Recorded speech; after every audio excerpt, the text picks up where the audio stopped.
नमस्कार दोस्तों, Aditya educational class में आपका स्वागत है। आज हम यहाँ आप लोगों को बीएड डीएलएड से संबंधित सूक्ष्म पाठ योजना के अंतर्गत पाठ प्रस्तावना शिक्षण कौशल की पाठ योजना बनाना बताएंगे कि कैसे पाठ योजना सूक्ष्म पाठ योजना बनाया जाता है।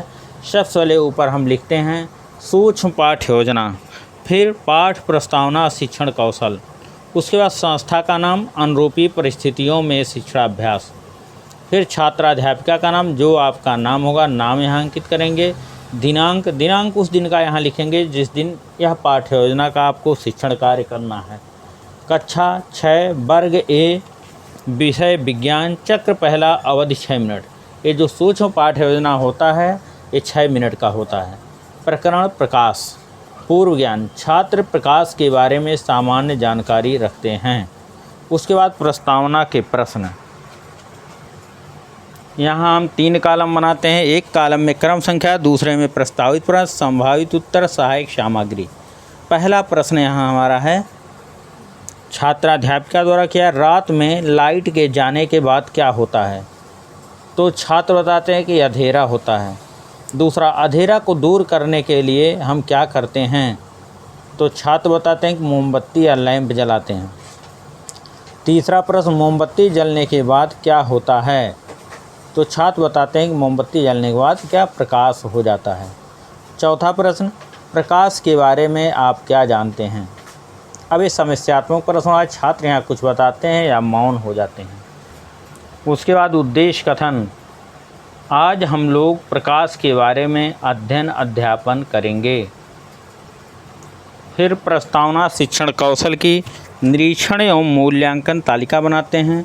यहाँ लिखते हैं, फिर 3 कॉलम, क्रम संख्या, प्रस्तावना शिक्षण कौशल के घटक, मूल्यांकन तालिका, न्यूनतम अधिकतम।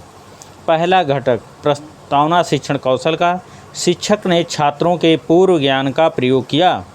मूल्यांकन तालिका में 0, 1, 2, 3, 4, 5, 6। दूसरा घटक प्रश्न श्रृंखलाबद्ध हैं। मूल्यांकन तालिका में 0, 1, 2, 3, 4, 5, 6।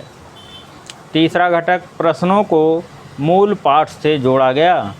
मूल्यांकन तालिका में 0, 1, 2, 3, 4, 5, 6। चौथा घटक समुचित साधनों एवं उपकरणों का प्रयोग किया गया।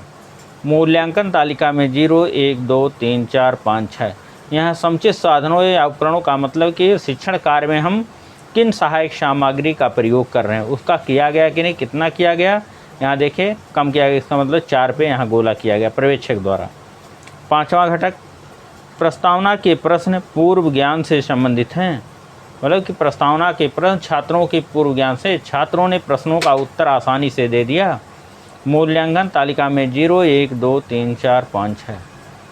उसके बाद छठा क्वेश्चन, छठा घटक प्रस्तावना अवधि का विस्तार समुचित था।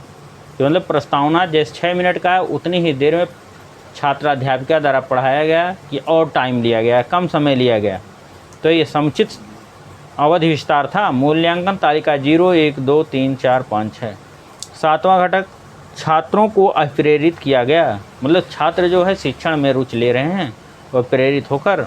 मूल्यांकन तालिका में 0, 1, 2, 3, 4, 5, 6। उसके बाद आलोचना सुझाव, यहाँ पर्यवेक्षक द्वारा कुछ कमेंट किए गए हैं, जैसे प्रारंभिक सूचनाएं व्यवस्थित अंकित हैं। दूसरा, श्यामपट्ट लेख ठीक है, आत्मविश्वास ठीक है, प्रस्तावना की प्रश्न ठीक है, शिक्षण कार्य ठीक है। मतलब यहाँ सब पॉजिटिव कमेंट किए गए हैं, जिससे ये छात्राध्यापिका बाद में इस आलोचना या कमेंट को, सुझाव को देख करके अपने शिक्षण कार्य में सुधार कर सकें। उसके बाद पर्यवेक्षक यहाँ सिग्नेचर कर देते हैं। Thank you class. दोस्तों, ये वीडियो आपको अच्छा लगे तो इसको लाइक कीजिएगा, सब्सक्राइब कीजिएगा, अपने दोस्तों में शेयर अवश्य कीजिएगा। धन्यवाद।